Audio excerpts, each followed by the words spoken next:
खुलुमबाय।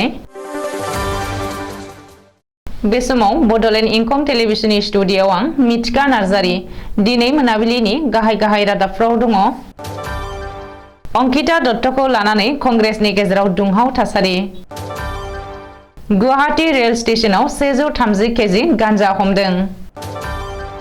क'क्राझाराव नकल लटारि होग्रा साबा दुथां हमदों। थाखो खथायाव भिडिअ बानायनानै 9 फरायसाया फरायसालिनिफ्राय होखारजादों। आसाम सोरखारा 19 डिसेम्बरनिफ्राय नगावआव इभिक्सन खालामगोन। दानिया फैदो आबुं रादाबाव।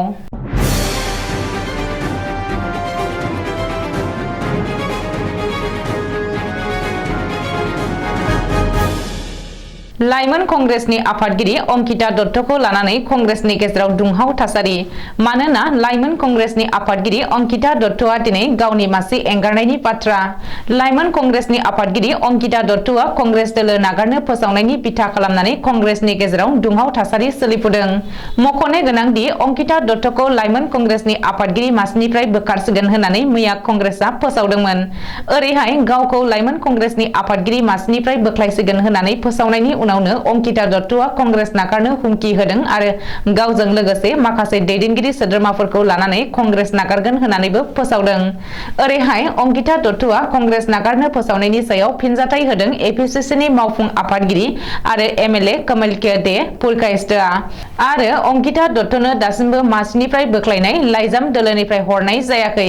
लाइजाम मोननायनि सिगांनो अंकिता दत्तआ दोलो नागारनो हुमखि होदों। बेयो सोलिबोनाय मोनसे गाज्रि गोहोम। बियो दोलोनि सासे बारग' आफादगिरिनि फिसाजो। बेबायदि सानस्रिजों दोलोनि सोद्रोमा आरो मावथिफोरखौ सामलायनाया गाहाम नङा होननानैबो कमलकिर दे पुरकायस्थआ बुंदों। गुवाहाटी रेल स्टेशनाव गोबांथार बिबांनि गांजा बोखांदों।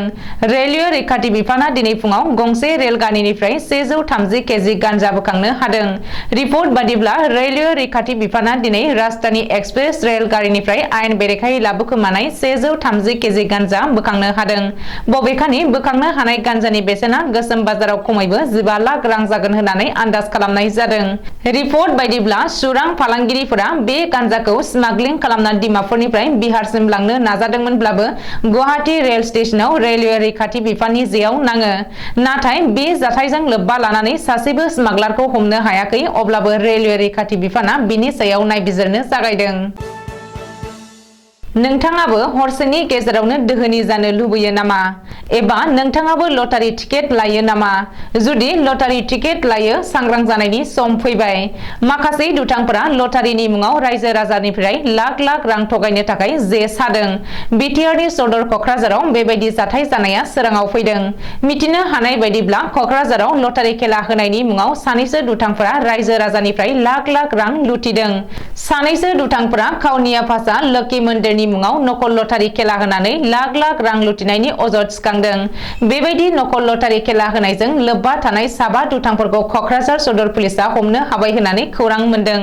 क'क्राझाराव नकल लटारि होना हमजानाय सुबुंफोरखौ फारियै उदय कुमार रय, शिव रय, बलराम रय, कहिनुर रय आरो सम्बारू बसुमतारी होननानै सिनायथिनो हादों। मख'नो गोनांदि बै साबा दुथांफोरा बे समाव क'क्राझार सदर पुलिसनि जिम्मायाव दं आरो बेनि सायाव पुलिसआ नायबिजिरनो लादों। थाखो खथा सिङाव भिडिअ बानायनायनि थाखाय 9 फरायसुला फरायसुलिफोरखौ फरायसालिनिफ्राय एरख'बाय। करिमगन्जनि बरैग्रामनि जफागढ़ हायार सेकेन्डारि फरायसालियाव जादों बे जाथाया। मिथिनो हानाय बायदिब्ला जफागढ़ हायार सेकेन्डारि फरायसालिनि 9 फरायसाफोरखौ थाखो खथायाव भिडिअ बानायनायनि थाखाय फरायसालिनिफ्राय एरख'नाय जादों। बिसोरनि गेजेराव सासेया 9 थाखोनि आरो गुबुन सा 7आ 12 थाखोनि फरायसाफोर। बबेखानि थाखो खथायाव ससियेल मिडियानि थाखाय भिडिअ बानायनानै फरायसालिनिफ्राय एरख' जानाय 9 फरायसाफोरनि गेजेराव साबाया फरायसुलि आरो गुबुन 3 फरायसुलाफोर। रिपर्ट बायदिब्ला थाखो खथायाव भिडिअ बानायनायनि साजा महरै बिसोर गासैबो फरायसाफोरा थाखो खथायाव हाबनो मोननाय नंलिया। बेनि सोलाय बिसोर 9 फरायसाफोरा आनजादल' लिरनो खाबु मोनगोन। मख'नो गोनांदि बे जाथाया ओनसोलाव बयखौबो सोमोनांहोदों। बट द्र'वानि उनाव नगावआव गेदेरथार इभिक्सन खालामनो थियारि आसाम सोरखारा फैगौ 19 डिसेम्बरनिफ्राय नगावआव आयेन बेरेखायै दखल खालामग्राफोरनि हेंथायै इभिक्सन खालामनो थियारि खुंथाया बेनि बागै नगावनि एसपि लीना डलिया सुलुङाव फोरमायथिनाय बायदिब्ला फैगौ 19 डिसेम्बरनिफ्राय नगाव जिल्लायाव आयेन बेरेखायै दखल खालामनाय 1200 बिगा हायाव सोरखारा इभिक्सन खालामगोन 19 डिसेम्बरनिफ्राय माखासे सानसिम सोलिनो हागौ बे इभिक्सना बबेखानि बे गेदेर एभिक्सननि थाखाय गोनां जानाय गासैबो सोरखारि हाबाफारिफोरखौ मावफुंखाबाय आरो 19 डिसेम्बर अक्ट'खौल' नेनानै दंसै होननानैबो एसपि लीना डलिया फोरमायदों रिपर्ट बायदिब्ला नगाव जिल्लानि थिं रेभिनिउ सार्केलनि सिङाव गासै 1200 बिगानिबो बांसिन हायाव बे इभिक्सनखौ खालामनाय जागोन। दिनै मोनाबिलिनि रादाबा एसेनोसै गोजोन्थों।